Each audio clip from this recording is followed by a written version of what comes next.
복음 28장 16절에서 20절입니다. 여러분들께서 17절 교독합니다. 11제자가 갈릴리에 가서 예수께서 지시하신 산에 이르러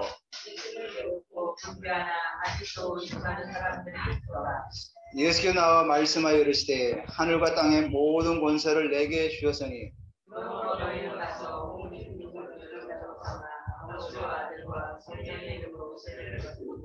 내가 너에게 분부한 모든 것을 가르쳐 지키게 하라. 볼지어다 내가 세상 끝날까지 너희와 항상 함께 있으리라 하시니라. 아멘.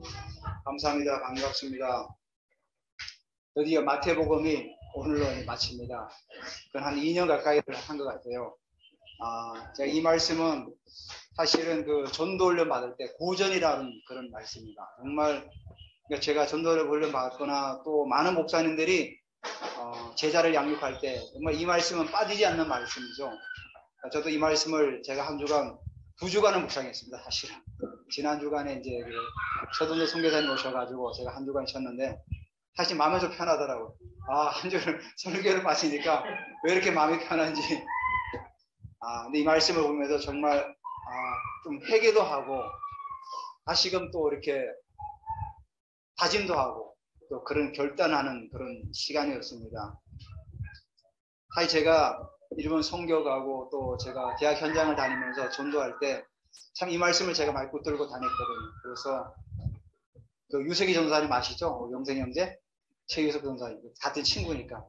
그 친구가 안양대학교 있을 때 가가지고 같이 데리고 전도하고 그 현장에 용접하는 걸 보여주고 목사님 사람이 용접하네요? 그리고 또 담배 피우는 친구들한테 가서 복음 전하니까 세 명이 복음을 전하는데 3명 다 교회를 다닌다는 거예요. 저는 사실은 좀 약간 다른 말을 하는 줄 알았더니 제가 물었어요. 어느 교회고 목사님 성함이 뭐냐 이렇게 다 대답하더라고요. 다 교회를 다니는 거예요. 그걸 보면서 교회를 다니지만 청년들이 방황하는구나. 세상에 나오니까 그 문화에 휩쓸려가지고 방황하는구나. 그때 이제 그 유석이 전도사랑 제가 매주 한 번씩 들어가가지고 같이 전도하고 그랬거든요. 왜냐면 그때 이제 그 유석이 전도사도 신학을 하니까 장차 이제 또 목회자 될 거니까 같이 하고 그랬죠. 네, 그런 현장을 보고 제가 좀 이 말씀을 보면서 저 자신도 내가 이 현장을 못 가구나. 물론 우리에게 환경이라는 게 있죠. 코로나 때문에 쉽게 접근해가지고 말을 할 수 없지 않습니까? 괜히 오해도 사고 코로나 또 옮길까봐. 참 이 코로나가 보니까 이게 완전 마귀의 전략입니다. 사람 입을 봉해가지고 말을 못하게 하고. 저는 사실 이 전도지 나눠주는 것보다 직접 가서 얘기해가지고 복음을 전하는 거를 그렇게 많이 훈련을 받았거든요. 그러다 보니까 사실 코로나다 보니까 쉽게 접근할 수가 없는 거죠. 물론 여러 가지 제가 환경적인 제약도 받지만은 그런 부분에서 좀 아쉽다는 생각이 들고 이게 정말 사단의 전략이 맞구나. 사람 입을 봉해가 더 이상 복음을 전하지 못하게 하는 이런 전략이다 보니까 그렇지만은 요즘 제가 계속 이제 훈련받고 하면서 이제는 그냥 우리가 예수 믿어야 될 그 이유를 말하지만은 정말 그 사람들에게 하나님 나라가 현재적으로 임하는 것들을 보여주면서 예언해주고 치유해주면서 정말 이 복음을 전하는 그런 부분을 또 업그레이드 해가지고 나가면은 더 좋지 않을까. 그래서 여러분께서 그런 단계까지 나아가도록 우리가 같이 기도하면서 나가기를 원합니다. 그래서 이 말씀을 보면서 좀 더 우리가 그런 연이라든지 그런 축사라든지 그런 부분에서 더 우리가 나가기를 원합니다. 지난 주간에 그 서동성 교사님이랑 이제 식사하면서 제가 제게 있었던 일을 조금 얘기를 했어요. 그랬더니 그래도 그 서동성님 사실은 저보다 1년 후배예요. 송신대 1년 후배거든요.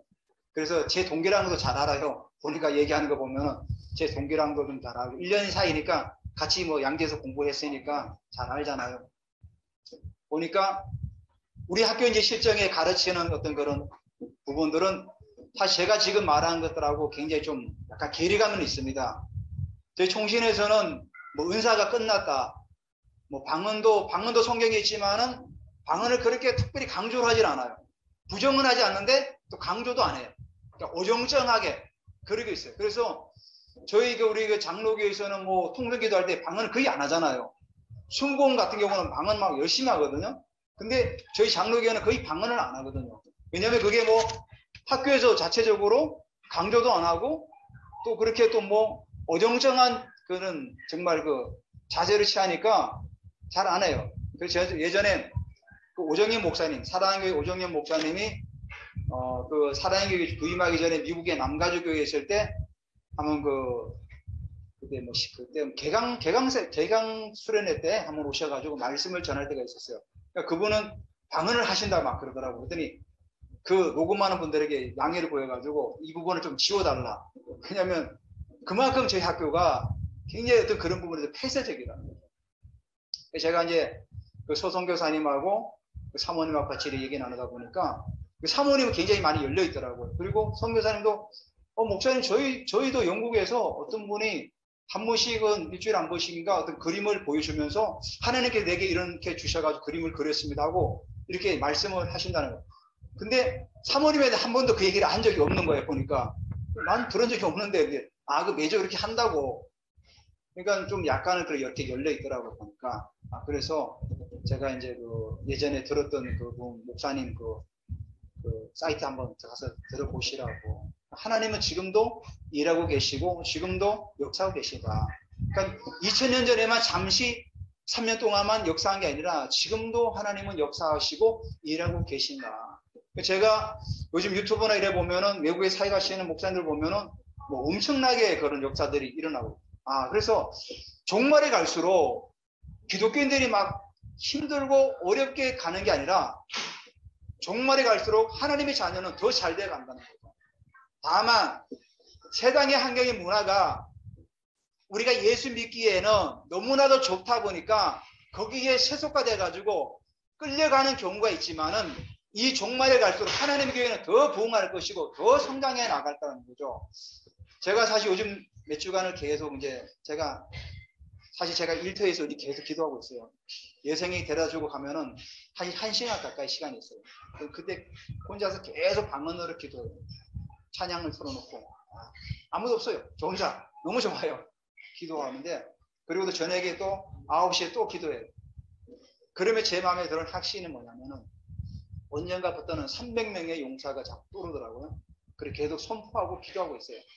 사실 제 예전에는 그런 어떤 이렇게 막 하나님 주시면 주시는 거지 하는데, 이걸 선포해야 되겠다. 사단은 우리가 입으로 선포하지 못하게 자꾸 막고 있는데 우리가 자꾸만 선포해야 되겠다. 하나님께서 우리 교회 오는 성도들이 떠나지 않고 정착해서 여기서 계속해서 하나님 나라를 세워갈 수 있도록 자꾸만 우리가 선포해야겠다. 왜냐하면 우리가 자꾸 가만히 있으면은 사단에게 지는 거예요. 자꾸 선포해서 이 땅에 하나님의 나라를 세워나가자. 여러분, 여러분이 저를 아시고 저 또한 여러분을 알아요. 하나님 우리 중심을 보시잖아요. 제가 그렇게 욕심 부리고 헌금 강요하고 영생의 형제는 잘할 거예요. 영광교회에서 너무나 잘 알기 때문에. 그렇지 않잖아요. 우리가 하나님 앞에서 우리 중심이 있잖아요. 그러니까 하나님 반드시 우리를 세워나가실 거라는 거죠. 반드시 세워나가실 거예요. 우리 거기에 대해서 확신을 가지고 우리가 기도해야 됩니다. 하나님은 우리 교회를 통해서 반드시 강명 역사에 하나님 나라를 세워나갈 것이다. 그 일에 우리가 쓰임 받을 거다. 여러분, 주변에도 교회들이 제가 다니다 보니까 개척교회들이 있어요. 옆에 건물에도 또 교회가 있더라고요. 자, 보세요. 물론 그분들도 복음을 전해요. 그분들도 부흥되면 저는 기도해요. 하지만 하나님께서 이 땅에 하나님의 나라의 그 문화를 정말 알고 전할 때 하나님께서는 그곳에 사람을 붙여주신다는 거죠.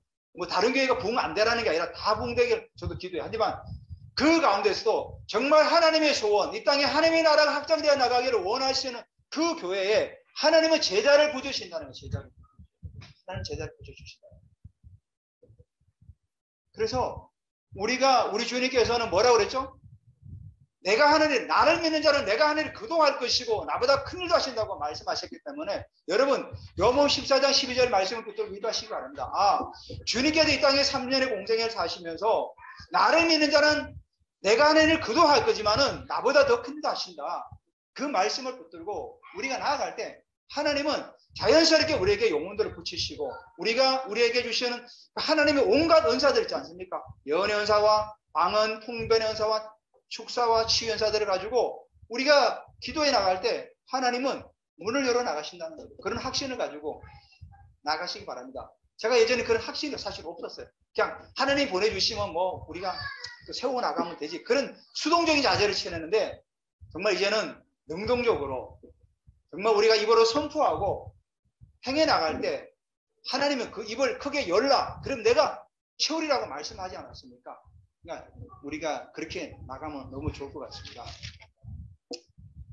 자, 오늘 예수님께서 이제 부활하셨잖아요. 이 부활한 이 말씀이 사실 다른 복음서에 다 기록이 되어 있어요. 사도행전과 뭐 고린도전서 다 되어 있는데 마태는 이 말씀을 요 몇 구절 안에 기록을 남겼어요. 자, 예수님께서 제자들에게 하셨던 말씀은 AD 1, 2년, 2년 그 상간에 있었던 거죠. 예수님께서 아니죠. 한 25년. 예수님께서 BC가 주전 한 4년, 5년경에 태어났다고 학자들은 그렇게 판단하고 있거든요. 그러니까 주 한 25년경이나 28년경 그 상간에 예수님께서 제자들에게 하신 말씀이에요. 이 말씀이. 자, 그로부터 시간이 흘러가지고 제자가 이 마태가 이 복음서를 기록할 시기는 몇 년도죠? 예루살렘 성전이 파괴되기 전에 기록했다고 그래요. 그러니까 70년 전에. 그러니까 65년에서 70년 전, 그 전에 기록됐던 거죠. 그러면 시간이 어떻게 됐죠? 25년에 30년의 시간이 흘렀던 겁니다. 35년, 그 정도 되죠? 되나요? 그죠? 그 정도 시간이 흐른 거죠. 자, 예수님이 부활하시고 한 30년 이상의 시간이 흐른 다음에 이 말씀이 기록된 거죠. 자, 그러면은 우리가 이 말씀이 기록된 시기에 그 초대교회를 한번 살펴보자는 거죠. 예수님께서 직접 제자들에게 했던 원독자 말고 원청중. 그러니까 예수님께서 이 떠나신 후에 마태가 기록해서 이 말씀을 읽는 당시를 한번 돌아가 보자는 거죠. 이해되시죠? 지금 우리가 두 가지 그 갭을 가지고 보는 거예요. 첫째는 예수님께서 1세기 때 제자들에게 주셨던 그 말씀이 기록된 건데 이거를 마태가 나중에 65년경이나 그때 기록을 해가지고 이 편지를, 이 서신을 그 당시 마태복 유대인들에게 이 편지를 준 거예요. 읽으라고. 예수님께서 이렇게 말씀하셨다. 그런 시간의 갭이라는 게 있죠. 자, 그때 초대교회는 상황이 어땠을까요? 그때 상황은 어땠을까요? 예수 믿으면 어떻게 되었죠? 잡혀가요. 그리고 이들은 가난했어요. 그리고 무지했어요. 알지 못했어요. 정말로 핍박받는 그런 시대였던 거죠. 예수님의 제자들 가운데 그렇게 머리가 똑똑한 사람이 있었나요? 그렇지 없었어요. 똑똑한 사람은 오히려 예수님을 배신하고 떠나버렸어요. 가룟 유다 같은 거. 계산 잘하고 수학 잘했어요. 머리도 똑똑했어요. 예수님께서 부른 제자들은 다 한결같이 많이 못 배운 사람들이에요. 또 그러다 보니까 예수님을 따른 사람들은 그 시대에 출교를 당하고 사회 불이익을 받다 보니까 가난할 수밖에 없었던 거죠. 초대교회는 일단 가난했던 거죠. 많이 배우지 못했고. 근데 그들이 이 복음 말씀 붙들고 나갈 때 어떻게 합니까? 모두가 나가서 현장을 다니면서 복음을 전했던 거죠. 사도행전에 보면은 바울이라는 청년이 핍박할 때 어떻게 핍박했죠? 그 핍박이라는 그 의미가 멧돼지가 밭에 들어가서 막 휘젓는 거예요. 휘젓는 거. 그래서 멧돼지를 사냥은 법적으로 문제가 되지 않아요. 엽총을 가지고 그런 기간에 멧돼지를 잡을 수가 있어요. 그 멧돼지가 남의 밭에 들어가가지고 막 휘젓고 돌아다니는 게 바로 그게 박해했던 거예요. 사울이 그렇게 박해를 했어요. 그때 많은 사람들이 흩어져서 떠나갔던 거예요. 집을 떠나고 형제를 떠나고 부모를 떠나가지고 나그네처럼 살아갔던 거죠. 근데도 그들은 한결같이 이 복음을 전하기 위해서 부모와 형제와 자기 집을 떠나서 방황하면서 살아갔던 거죠. 바로 그게 초대교회의 현실이었던 거죠. 그 현실 가운데 마태가 지금 그들에게 지금 말씀을 주고 있는 거죠. 그래서 11 제자가 갈릴리 가서 예수께서 지시한 산에 이르러 그 산은 아마도 예수님께서 팔복을 전했던 그 산이 아닐까. 정확한 기록은 없어요. 어떤 산인지는 몰라요. 근데 거기 가서 전하는데 예수님께 경배하지만은 아직도 의심하는 사람들은 있다고 우리에게 말씀하고 있어요. 그러면서 그 마태가 예수님께서 이렇게 말씀하셨습니다. 18절 있죠? 예수께서 나와 말씀하여 이르시되 하늘과 땅의 모든 권세를 내게 주셨다. 하늘과 땅에. 이 말씀은 뭡니까? 예수님께서 여러분에게 하늘의 권세와 땅의 권세를 다 주셨다는 거예요. 그 의미는 뭐죠? 하늘의 그 신령한 은사들과 땅에 기름진 것들을 우리에게 다 허락하셨다는 거예요. 그래서 너희 보고 가라는 거죠. 지금 비록 가난하고 무지하고 가진 건 없을지라도 나는 너에게 명령한다. 내가 하늘의 권세와 땅의 권세를 가지고 너희를 보내겠다. 그래서 그 말씀 붙들고 가라는 거죠. 그래서 제자들이 굶어 죽었다는 기록은 없어요. 순교를 당했지 굶어 죽지는 않았어요. 우리가 예수 믿는 사람들이 예전에는 그러지 않았습니까? 세상에도 뭐 돈 버는 거 다 그거 타락된 거야. 그렇지 않아요. 여러분, 지금도 굉장히 좀 약간 그 복음을 잘 이해를 못하는 분들이 그렇게 생각해요. 교회만 열심히 기도하면 돼. 세상 건 잘 몰라도 돼. 그렇지가 않아요. 여러분, 세상의 영역도 여러분 공부하셔가지고 전명해 나가야 돼요. 우리가 경제 영역, 정치 영역, 가정 영역, 이런 종교 영역에 스포츠 문화 예술계 그런 영역에 우리 믿음의 사람들이 자꾸만 들어가야 돼요. 그래야 정치가 변화되고 경제가 변화되고 사회가 변화되고 문화 예술계가 변화되고 스포츠계가 변화되고 그래야만 해요. 예전에는 좀 믿음 있으면 다 어디 가라 그랬죠? 다 신학교 가라 그랬어요. 다 신학교. 제가 지금 나랑 같이 일하는 그 사람이 지금 신학교를 다녀요. 제가 예전에 그 친구를 알았어요. 잠깐 그때 알바할 때 알아가지고 막 욕도 잘하고 그냥 뭐 담배도 피고 술 먹고 완전 세상 사람이었어요. 그래서 제가 그렇게 살면 안 된다. 그래서 많이 부닥쳤어요. 그리고 제가 이제 끝날 때 그 친구의 복음을 전했어요. 그리고 같이 기도하자. 그리고 예수님을 영접을 했어요. 그리고 어느 날 보니까 지금 신학교 다니고 있어요. 목회가 되겠다고. 물론 이제 그 아내의 기도가 물론 있었겠죠.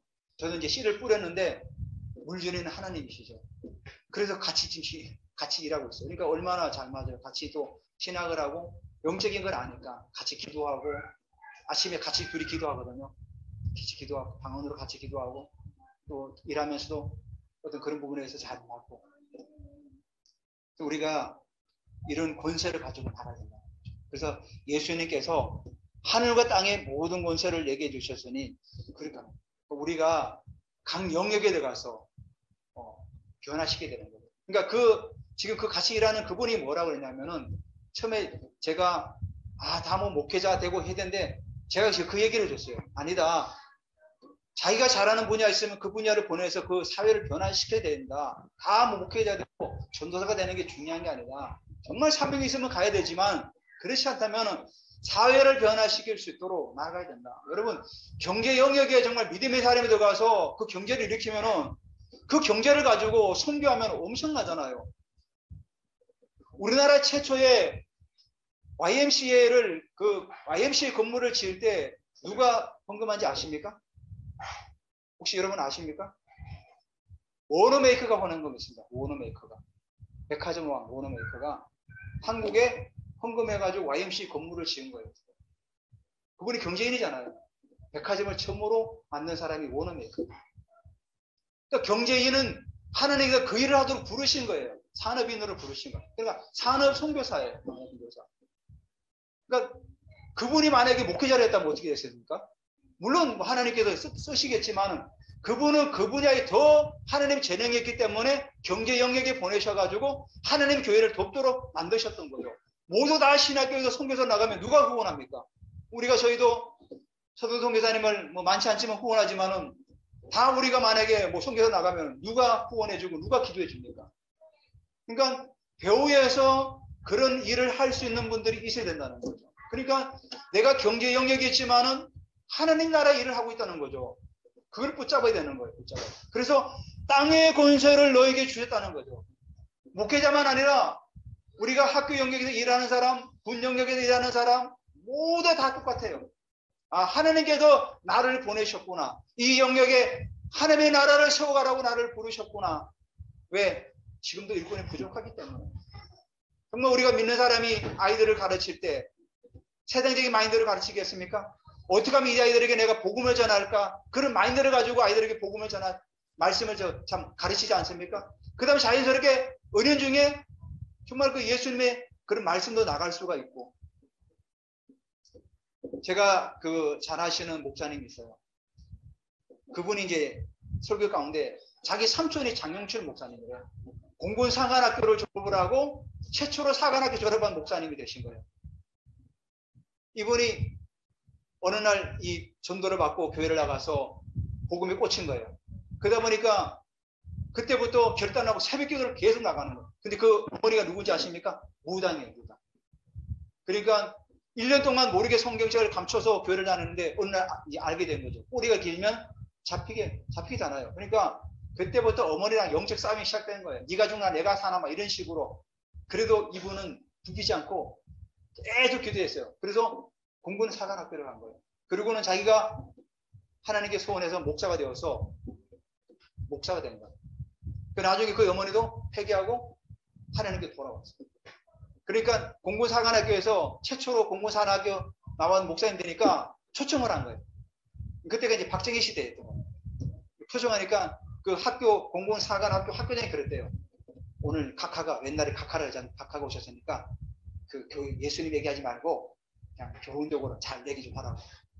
근데 이 목사님이 강단에 서가지고 1시간 동안 예수님 얘기만 했대요. 그러니까 뭐 이 사관학교장은 막 안절부절해 못했던 거죠. 근데 나중에 그 대통령이 그랬대요. 아, 장 목사님 오늘 내가 은혜 많이 받았다고. 감동받았다. 그러니까 하나님은 그렇게 역사하시는 거예요. 사람 눈치 보지 않고 복음을 전할 때 하나님을 일하시는 거죠. 하나님이 일하시는 거죠. 그래서 초대교회는 그런 환경 가운데도 복음을 전했다. 그리고 오늘 우리가 두 번째, 초대교회는 그러면 어떤 방법을 썼냐? 어떤 방법? 여기에 나오죠? 첫 번째가 너희는 가서 그냥 너희는. 너희라는 게 어떤 말입니까? 너희라는 게 사실 하나님 나라의 일꾼. 너희가 제자들 아닙니까? 너희는 하나님 나라의 일꾼이다. 일꾼. 하나님 나라 일꾼이 세워지지 않으면은 하나님의 나라는 확장될 수가 없는 거 아닙니까? 자, 예수님은 제자들을 얼마 동안 훈련시켰습니까? 3년 동안 훈련시켰어요. 먹고 자며 같이 자고 먹고 자면서 3년 동안을 제자들을 훈련시킨 거예요. 물론 그들이 제대로 서지 못할 때 있지만 어쨌거나 3년을 훈련시켰던 거예요. 그러니까 너희는 바로 훈련이 되어야 된다는 거예요. 훈련. 그럼 우리가 주일에 한번 만예배 한번 드린 걸로 훈련이 다 됐다고 여러분 그렇게 생각하지 마시기 바랍니다. 여러분 우리는 끊임없이 훈련 받아야 돼요. 주님 오시는 그날까지. 제자들은 예수님께 붙잡혀가지고 3년 동안 그냥 밥도 같이 먹고 잠도 같이 자면서 훈련을 받은 거예요. 3년 동안 훈련을 받은 거예요. 그러니까 우리 생애 삶에 이런 훈련이 반드시 있어야 된다는 겁니다. 반드시 훈련이 있어야 돼요. 그러니까 제자들이 예수님이 십자가에 못 박힐 때 다 도망갔지만 그래도 마가다라바에 모여서 기도할 때 그 능력을 받지 않습니까? 반드시 때가 있다는 거죠. 때가 있다는 거. 그 때를 사람들이 기다리지를 못하고 자꾸만 뛰쳐나가려고 하는데 반드시 우리의 때는 온다는 거죠. 기다리라는 거죠. 기다리면서. 그래서 예수님께서 너희는 바로 우리를 말하는 거죠. 너희도 준비되어야 된다는 거죠. 준비. 우리가 믿음의 큰 그릇에서 준비되길 바랍니다. 여러분 우리의 그릇이 적으면은 하나님께 채울 수가 없어요. 그래서 자꾸 느끼시기 바랍니다. 우리는 자꾸 믿음의 눈을 가지고 바라보길 바랍니다. 믿음의 눈을 가지고. 믿음이 큰 그릇 때에 하나님께서 보여주실 거 아닙니까? 경제도 마찬가지고 우리가 일하는 부분도 마찬가지고 그릇을 넓히세요. 그릇을. 조그마한 그릇 가지고 하나님께서 채우면 다 넘쳐버리잖아요. 우리의 그릇을 키울 때 하나님께서 거기에 막 부어주시지 않겠습니까? 아, 하나님, 제가 하나님 나라를 위해서 내가 하나님 앞에 쓰임받기를 원합니다. 주님, 나의 그릇을 넓혀 주시옵소서. 나의 가지가 담장을 뻗어나가지고 열방을 향해 뻗어나가기를 원합니다. 그런 기도를 하시기 바랍니다. 그래서 주님, 제가 이 적은 그릇을, 더 적은 믿음을 자꾸만 크게 해서 하나님 나라를 세워나가기를 원합니다. 여러분, 우리가 11조를 여러분 100만 원 드리는 게 여러분에게 좋습니까? 1000만 원 드리는 게 좋습니까? 물어보는 사람이 바보죠. 내가 1000만 원 드리는 게 낫죠. 1000만 원이면 1억을 버는 겁니다. 1억을. 그런 자꾸 그릇을 넓히세요. 하나님, 내가 하나님 나라를 위해서 내가 1000만 원 헌금 드릴 수 있는 그런 제게 경제를 부어주십시오. 하나님 나라를 헌신하겠습니다. 여러분, 100만 원 11조 하는 것보다 1000만 원 하는 게 낫잖아요. 그럼 내가 또 그만큼 경제가 늘어나는 거 아닙니까? 그게 왜? 하나님 나라를 위해서 내가 일하겠습니다. 그런 마인드를 가지고, 그릇을 가지고 일하시라는 거예요. 그래서 하나님께서는 우리 성경에 나온 대로 너희는 일꾼이 되라는 거예요. 그 다음에 제자를 삼아라. 여기 뭐라고 하죠? 너희는 가서 모든 민족을 제자로 삼아라. 제자를 삼으라는 거예요. 제자. 노아 같은 제자를 만들라는 거예요. 노아 같은 제자를. 노아 같은. 그러기 위해서는 우리가 준비되어야 되는 거예요. 제자를 만들어라. 예수님께서 하신 말씀이 뭡니까? 제자를 만들어라. 자, 제자를 만드는 데는 여러분 3가지 눈이 필요합니다. 제자를 만드는 데. 여러분 항상 어딘 현장에 가든지, 제가 사실 그 예전에 전도 훈련 받고 전도에 꽂혔을 때는 그때는 차가 없었어요. 버스를 타고 다녔어요. 그래서 버스에 기다리다가, 정거장 기다리다가 복음을 전하고 있어요. 근데 오늘도 하는, 제가 그때 항상 이 3가지를 갖고 있었어요. 오늘 내게 구원 주기로 작정된 자, 충성된 자, 사명자가 누군가. 항상 이 3가지를 제가 그래서 이 말씀을 준비하면서 제가 회개했다는 의미가 바로 그거예요. 아, 내가 요즘 이거 놓치고 있었구나. 제가 신천리를 가는데 2번을 갈아타기, 인천을 가려면요. 그래서 신천리에서 내려서 버스를 기다리고 있었어요. 근데 어떤 분이 오더니 제게 말을 거는 거예요. 아, 제가 오늘 영양제를 샀는데 뭐 오메가3 뭐 영양제 사마. 그분이 제가 말을 걸지 않은 제게 막 말을 막 거는 거예요. 아, 그래서 이게 웬 떡이냐? 또 복음을 전했죠. 그래서 저랑 같은 버스를 탔어요. 또 같은 자리에 앉았어요. 그래서 복음을 전하고 예수님을 영접했어요. 아, 하나님께 오늘 내게 구원 주기를 작정된 말은 이게 분이구나. 그래서 가까운 교회에 나가서 예배 드리시고 신앙생활 하시라. 항상 우리가 어디를 가든지, 아, 오늘 내게 구원 주기를 작정된 이가 누군가를 찾으시기 바랍니다. 그리고 충성된 자, 사명자. 성경에 보니까 바울이 고린도 사역을 하는데 그 해당에서 쫓겨났어요. 유대인들이 하도 못 살고 그래가지고. 그러니까 사도행전 18장 17절에 보니까 거기서 옮겨 하나님을 경외하는 디도 유스도라는 사람의 집에 들어가 그 집은 해당 옆이다. 바울이 해당에서 고린도에서, 그러니까 유대인들이 디아스포라가 많으니까 막 전역이 다 뻗어 있잖아요. 그래서 고린도 가서 복음을 전하는데 유대인들이 막 비난하고 막 방해하고 그러니까, 아, 여긴 더 이상 안 됐다. 근데 디도 유스라는 사람이 바울을 보고 우리 집에 와서 복음을 전해줬어요. 근데 그 집이 해당 옆이라고 해요. 디도 유스. 이 사람이 나중에 아마도 그 누구죠? 하여튼 간에 다른 이름이 그 당시 이름이 여러 가지가 있었기 때문에 다른 사람을 얘기하는데, 이렇게 하나님은 충성대가 있다는 거예요. 자기 집을 복음을 전하라고 내놓은 거예요. 그래서 고린도 교회가 시작된 거죠. 거기서 사명자. 아, 정말 이 복음을 해서 내가 생을 보고 달려가 있다. 그런 사명자.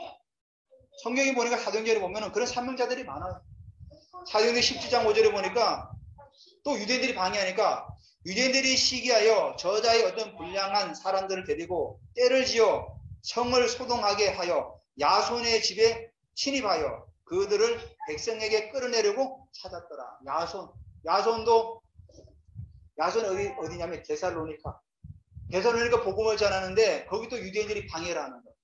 그러니까 야손도 우리 집에 돌아와서 복음을 전하십시오. 그래서 그 야손의 집을 내어준 거예요. 그러니까 나중에 이 저자의 불량배들 데리고 와서 야손의 집에 돌아와가지고 바울을 찾은 거예요. 이미 피했던 거죠. 피했는데. 이게 야손 나중에 매를 맞아요. 바울 대신에 매를 맞고 그래서 보수금을 내고 풀려나요. 사명자죠.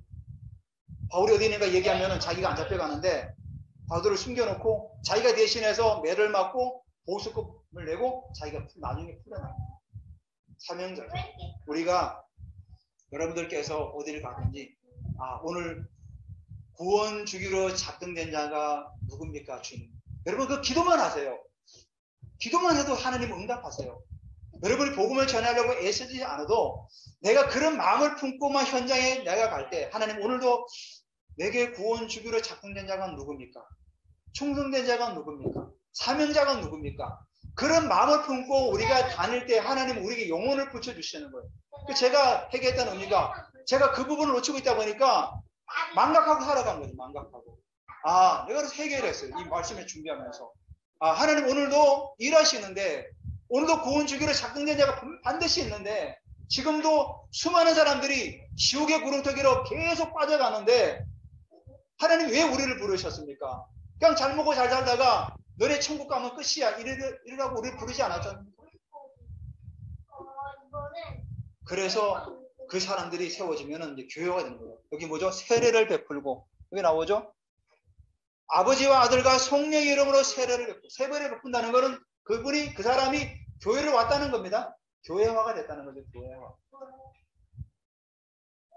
그리고 2절에 뭐라고 말씀하죠? 내가 너에게 분반 모든 것을 가르쳐 지키게 하라. 이게 이제 뭡니까? 양육하죠. 재생산, 양육. 사실 이게 제자 훈련에 완전히 모델되는 말씀이에요. 제자 훈련 받으면 전부 다 이 말씀을 다 적용시켜놔요. 예수님께서 하셨던 이 방법대로 계속해서 나갑니다. 그래서 교회 안에서 양육이 이루어져야 되는 거예요. 우리도 이제 형편상 어떤 부분이 안 돼가지고 이게 안 되는데 사실 1대1 양육도 필요한 거예요. 그래서 저는 영생이랑 태종일 형제랑 1년 가까이 했죠. 둘이서 만나서 중학교 교육관에 만나가지고 1대1로 이렇게 2대1이었던 거죠. 계속 그렇게 말씀을 훈련하고 이런 것들이 필요해요. 자, 예수님께서 이렇게 말씀하셨지만 예수는 실제적으로 예수님의 방법은 뭡니까? 저 먼저 사람을 택하셨죠. 사람을 택했죠. 갈릴리 고기 잡는 그 베드로와 야고보와 요한을 부르셨죠. 안드레를 부르셨죠. 나를 따라오라. 사람을 낳는 어부가 되게 하리라. 예수님께서도 하신 방법이 뭐죠? 먼저 사람을 선택하셨어요. 사람을 선택하셨어요. 예수님 방법도 먼저는 사람을 선택하셨어요. 하나님께서 우리를 선택하신 거죠. 우리가 하나님께 먼저 찾은 게 아니라 하나님께 우리를 찾아오신 거예요. 그렇죠? 하나님 우리를 먼저 찾아오신 거예요. 창세전에 구원주의로 작정된 자를 하나님께서 우리를 찾으신 거죠. 찾으셔가지고 우리를 부르신 거예요. 정말 우리가 죄악 가운데 살아가다가 하나님을 알지 못하고 살아가는데 하나님이 우리를 부르신 거예요. 그래서 예수님께서는 우리를 부르신다면 어떻게 하십니까? 데리고 다니면서 훈련시키시고 동거하면서 모범을 보이신 거죠. 마가복음에 보면은 예수님께서 이렇게 말씀해요. 마가복음 1장 35절 39절에 보면은 제자들을 만나서 이르되 모든 사람이 주를 찾나이다. 이르시되 우리가 다른 가까운 마을들로 가자. 거기서도 전도하리니 내가 이르되 왔노라 하시고 이에 온 갈릴리에 다니시며 그들의 여러 해당에도 전도하시고 또 귀신들을 내쫓으시더라. 주님께서 친히 데리시고 다니면서 전도하시고 귀신을 쫓아내는 걸 보여주시고 이렇게 훈련하셨다는 거죠. 그리고 예수님께서 요구하시는 게 뭐냐면 순종이었어요. 성경에도 뭐라 그러죠? 순종이 제사보다 낫고 이 말씀이 어디 나오죠? 사무엘상에 나오죠. 사울왕이 사무엘이 오지 않는데 자기가 먼저 제사를 드리는 거예요. 백성들이 막 노동하니까 그래도 기다려야 되는데 그건 제사장만 할 수 있는 날이 아닙니까? 그러니까 사무엘 선지자가 와서 뭐라 그러죠? 순종이 제사보다 낫습니다. 왜 왕은 하나님의 말씀을 어깁니까? 이거는 반드시 하나님께서 기름 부은 종이 하는 일인데 왜 당신이 하느냐? 결국은 사울이 어떻게 합니까? 순종치 않아가지고 버림받은 게 사울입니다. 순종치 않아가지고. 아말렉을 다 멸하라 보니까 멸하지 않고 자기 눈에 보기 좋은 것만 또 골라오지 않습니까? 순종하지 않았어. 결국은 사울이 왕위에서 폐위되는 것은 하나님께 순종하지 않았습니다. 저도 선교단체에서 훈련을 받았는데, 조위에서 선교를 받았는데, 학교 다닐 때 순종을 굉장히 요구해요. 왜냐하면 순종하지 않으면은 하나님 나라를 서로 갈 수가 없어요. 그래서 예수님께서 뭐라고 하죠? 누구든지 나를 따라오든 십자가를 지고 나를 쫓아. 십자가를 지고 쫓으라는 거죠. 그게 뭡니까? 너의 생을 나한테 맡기라는 거죠. 순종을 요구하는 거죠. 그러면서 예수님께서는 우리를 위임하셨죠. 오늘 말씀에 나오죠? 세상 끝날까지 너희와 항상 함께 있으리라. 위임하셨다는 거예요. 이 복음 전하는 것들을 우리에게 위임하셨다는 거예요. 위임하셨다는 거예요. 위임하셨다. 자, 오늘 우리가 말씀을 보면서 여러분, 우리의 관심이 어디에 있습니까? 우리의 관심이 어디에 있습니까? 우리가 하나님께서 우리를 부르신 목적을 따라 살아가시기 바랍니다.